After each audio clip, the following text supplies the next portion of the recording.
Hey there, welcome back to my channel. So I hope you're ready for bed. Grab your PJs, grab your stuffed animal, hop in bed and get cozy because I'm gonna read you a super relaxing bedtime story. Alright, let's get started. Before sleep finds you tonight, let me take you far away to a time long ago, to a city on the edge of the sea, to a place where the world's knowledge once lived and burned. This is not a history lesson, it is a memory. A dream of the Great Library of Alexandria. They say it stood near the harbor, its white columns reaching skyward like fingers craving wisdom from the gods. It was not merely a building, it was a promise, a sacred vault of thought and language filled with scrolls from every corner of the known world. Thousands, perhaps hundreds of thousands, each one handwritten, each one irreplaceable. But tonight, you're not a visitor. You're a librarian. You walk its halls just as the storm begins outside. The oil lamps flicker, the rain begins to drum softly on the tiled roof, and the scent of ink, old parchment, and warm stone fills the air. You carry a scroll in your hands. Its title is lost to time, but its weight is the same as memory. You step into the hall of thought. There are no voices here, only whispers. As you pass each alcove, you pause. One holds astronomy, the careful diagrams of Ptolemy. Another philosophy, where Plato argues with empty space. Another still poetry, ribbons of verse coiled like sleeping snakes. You know these shelves. You've dusted them 1,000 times. You've protected them from heat, from damp, from careless fingers. And yet, tonight, something feels different. You reach a room you don't remember building. Its doors are carved with swirling patterns, shapes you almost recognize but can't quite place. Inside, a single book rests on a stone pedestal. Not a scroll, a book, bound in leather. Its title reads, "The Things We Forgot." You open it slowly. The pages are blank. But as the rain falls harder, words begin to appear, drifting up like breath on cold glass. There are libraries in every dream, it says, and every dream returns to the fire. You touch the page. It's warm, and behind you, a sound, a soft crack, like thunder, or like flame licking old wood. You don't panic. You don't run. You place the book back where it belongs. You walk slowly, calmly, the way a soul walks through its memories. And as you do, you understand the library was never a place. It was a dream we were allowed to keep, just long enough to remember. I think that's a good place to end the story. If you enjoyed this story, please leave a like down below. Also stick around for another story. I'll be reading a story about a forest, so it's a great place to go after this one. I hope you liked this story. Let me know what you thought. Did you fall asleep? I certainly did. Okay, now it's time for our next story. So get comfy and let's get started. This clearing has always been here. That's what they say. The very first thing you see when you step inside the Whispering Woods, a circle of ancient trees with leaves that shimmer silver and gold even when there's no sun left to catch. Here, time moves differently. The birdsong weaves magic into the air. Even the shadows seem to dance to some secret tune. But right now, the clearing's empty. No picnicking families, no giggling children, not even a squirrel bold enough to steal your lunch. This part of the woods is meant for dreaming. For if you close your eyes here, the trees will whisper secrets to your soul. Secrets about who you are, who you were meant to be, and who you might become. All you have to do is listen. So come closer, lean against the rough bark of an elder tree and breathe deep. Breathe in the mossy earth, the dew-kissed grass, and the sweet, sweet song of twilight. Can you hear it? Somewhere in the rustle of leaves and the murmur of the stream, there's a melody older than the woods themselves. It's calling you. It's inviting you to step inside the music, to twirl and leap and laugh as the shadows lengthen. Don't be afraid. The forest is kind. It will hold you up if you stumble. It will dry your tears if you're feeling blue. Here, The bravest warrior can lay their sword down and rest. The wisest mage can skip and twirl like a child set loose. And the loneliest heart can open up and sing along with the trees. It's not a trick, it's real. The magic of the forest seeps into your bones and heals the places you didn't even know were broken. Here, worries melt away like mist before the rising sun. Fears lose their sharpness, turning to dust on sunlit leaves. And dreams, oh, so many dreams, come dancing through the trees. Dreams of bravery and kindness, of love and laughter, of magic and wonder. Dreams of who you might be, who you could save, and all the good that still lies ahead. If you listen closely, you can hear the forest's lullaby weaving through the trees. Even the wind seems to hush, as if to make room for the melody. Breathe it in, let it fill you, let it carry you away. Imagine you're a creature of the wildwood, free and untamed, strong and swift, with eyes that shine like stars and fur as dark as night. Or maybe you're a wisp of morning mist, dancing on sunlit leaves, or a babbling brook tumbling over mossy stones.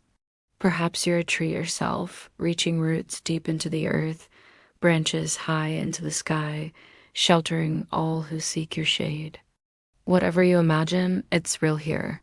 In the whispering woods, anything can be true. The forest cares not for who you are or what you've done, only that you're here, breathing, listening, open to the song that's calling you. And if a tear escapes, if sadness threatens to pull you under, don't fight it. Let it go. Cry out your sorrow to the trees, scream your fears into the wind, and let the forest hold you as you fall apart. Here, even broken things can be beautiful. Even scars tell stories of survival. And even in the darkest night, the first rays of dawn are waiting to paint the sky with hope. So come, dear traveler, rest your head against the rough bark of an elder tree and close your eyes. Let the forest's magic seep into your skin. Let its ancient wisdom weave through your hair, and let its dreams take root in your heart. You're safe here. You're loved here. You're home. So I hope you enjoyed that story. I sure had fun recording it. If you want to hear more stories like this, then subscribe. And if you want to help me make more content, then consider supporting me. Either way, thank you for watching and goodbye.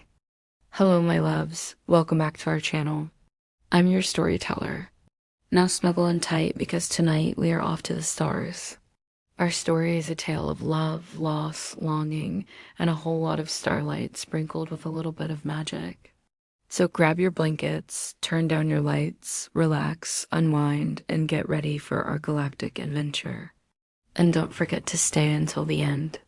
We have a wonderful bedtime story prepared for all of our kiddos out there who may be having trouble sleeping. Once upon a time, on the outskirts of a sleepy village nestled between rolling hills and a whispering wood, lived a man known simply as the Astronomer. Now, his real name had been long forgotten, lost to the winds of time and the turning of seasons, but his reputation echoed through the quiet streets like the chime of a distant bell. His house was an architectural marvel, crafted from wood and glass, seamlessly blending the indoors with the outdoors. It was a sanctuary of solitude where he could commune with his greatest love, the night sky. For most, the vast expanse of twinkling stars up above can seem cold and uninviting. But for this man, it was a comforting blanket of familiarity, a lullaby of light that soothed his weary soul. As dusk settled over the horizon, painting the clouds with hues of violet and rose, he would climb the spiral staircase leading to his observatory, wrapped in a thick woolen coat against the evening chill. Each step was a ritual, each turn of the stairs a prayer, carrying him closer to his beloved solace. At the top, the familiar weight of routine enveloped him like a cherished memory. He would polish the brass telescope until it gleamed, its intricate workings a testament to human ingenuity and the boundless curiosity that set mankind apart. But he wasn't looking for distant galaxies or searching for signs of extraterrestrial life. No, his quest was far more personal, a pilgrimage of the heart guided by a love that refused to be extinguished by time. The astronomer wasn't searching for anything tangible, no scientific marvel or celestial phenomenon. He was hunting for a feeling, a whisper of connection amidst the cosmic roar, a melody of remembrance echoing through the chambers of his soul. The villagers, accustomed to his solitary ways, rarely questioned his nightly rituals, nor did they intrude upon his moments of quiet contemplation. To them, he was a part of the landscape, a fixture of their lives as constant as the North Star, as reliable as the sunrise. They saw the dedication in his eyes, the unwavering focus as he traced the paths of the stars, and they understood that he was a man possessed by a purpose larger than himself. You see, the astronomer had fallen in love once, a long time ago, deeply and irrevocably with a woman who matched his passion for the mysteries of the universe. She was an artist who found solace in the quiet hours before dawn, her paintbrush dancing across canvas in a silent symphony of colors.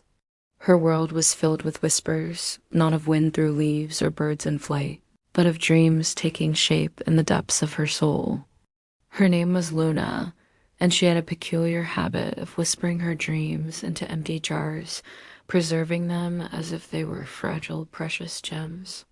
One day, she confided in the astronomer, her eyes shining with a mixture of fear and excitement, saying, "I dream of a world beyond our own, of stars that sing and galaxies that dance. And sometimes in my dreams, I hear your voice calling to me across the vast emptiness, beckoning me to follow." The astronomer listened intently, his heart pounding in his chest like a captive bird yearning for the open sky. Could this be a sign, a celestial nudge guiding him toward something greater? Perhaps a message from the cosmos itself, urging him to take a leap of faith and embrace the unknown. They shared a bond that transcended words, a connection forged in the fires of their shared passions and dreams.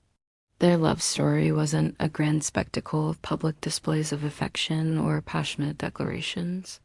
It was a quiet understanding, a shared silence that spoke volumes. They found joy in the smallest moments, a stolen glance across a crowded room, a shared laugh over a simple jest, the comfort of knowing they weren't alone in their pursuits. He would tell her about the constellations, the myths and legends woven into their twinkling forms, and she would listen, her head tilted slightly to one side, as if memorizing every word. In her eyes, he saw a reflection of the cosmos, a depth that mirrored the endless expanse above. But fate, it seemed, had other plans. One evening, as the sky blazed with colors fit for a farewell, she vanished without a trace, leaving behind nothing but a faint echo of her laughter and the lingering scent of rain. The only clue to her whereabouts, a note penned in her flowing script. "Look for me in the rain," it read, "and the quiet between stars." And so began his vigil. Every night he watched the sky, hoping to catch a glimpse of her among the stars. He listened to the whispers of the wind, searching for her voice in the rustling leaves. Years turned into decades, and still he waited, refusing to give up hope. Then came the night when the astronomer, older now, his hair streaked with silver, his eyes filled with a lifetime of longing, felt something stirring within him. The wind carried a new melody, and the rain sang a song he hadn't heard in what felt like forever. A warmth spread through him, chasing away the chill of countless lonely nights. Could this be her? Was she finally returning to him after all these years? With a heart pounding in his chest, he made his way to his observatory, the familiar path illuminated by the silvery glow of moonlight. As he gazed through the telescope, his eyes searching the heavens, he saw it, a single star shining brightly in the east. It wasn't like any star he'd seen before. It pulsed with a soft, steady light, like a beacon guiding lost souls home. And then it moved, not in the erratic dance of shooting stars, but in a graceful arc, descending slowly toward the earth. Overcome with emotion, the astronomer rushed to open the dome, eager to witness whatever wonder the night had in store. The cool night air washed over him, carrying with it the sweet scent of blooming jasmine and the earthy aroma of petrichor. The sky was a canvas of inky black, dotted with thousands upon thousands of twinkling stars, each one a distant sun with its own silent story to tell. The astronomer stood transfixed, his gaze following the path of the unusual star as it made its way across the celestial expanse. There was something inexplicably magnetic about it, drawing him in, holding him spellbound. And then, just as suddenly as it had appeared, the star vanished from sight, leaving him in darkness once more. The astronomer stood there for a long time, not knowing whether to feel disappointment or hope. But then he heard it, a soft, familiar sound, the gentle patter of raindrops on the roof of his observatory. It was the sound of rain he had longed to hear for so many years, the very sound she had whispered about in their secret garden. And as the rain intensified, he heard her voice, faint at first, then growing stronger with each passing moment. "I'm here," she whispered, her voice carried on the wind. "I'm here, and I've been here all along." Overcome with emotion, the astronomer threw back his head and let out a long, shuddering breath. All these years of waiting, of searching, of hoping had finally come to an end. And in that moment, as the rain poured down around him, washing away his tears, he knew that he wasn't alone anymore. He was with her again, reunited at last in their shared sanctuary under the watchful gaze of the stars. And so they spent the night together, talking in hushed tones about their dreams and hopes and fears. The rain was their orchestra, composing a symphony of love and loss and reunion. And the stars were their audience, bearing silent witness to their enduring bond. In the soft glow of starlight filtering through the rain-streaked windows, the astronomer felt a sense of peace settle over him. His journey was complete. His search was over. He was home. Some say he died that night, content at last to lay down his burden of longing and join her in the embrace of the eternal night. Others say he disappeared, his body never found, his spirit forever entwined with the stars and the rain. When villagers ventured into his observatory the next morning, they found the telescope pointing not at the night sky, but at the rain-speckled glass dome above. Carved gently into the wood beneath it were words, worn smooth by countless touches. She was in the rain, and I heard her between the stars. And so the legend of the astronomer and the starry rain continued to be whispered through the ages, a tale of devotion and remembrance, a testament to the enduring power of love. As the night deepened and the rain began to fall, we invite you, dear listener, to close your eyes and drift away to dreamland. May the rhythm of the falling rain lull you into a peaceful slumber, and when you wake, may the rising sun greet you with a gentle warmth, reminding you that even after the darkest nights, dawn will always break anew. Thank you for joining us on this magical journey. Until next time, may your days be filled with wonder and your nights with starlight sprinkled rain.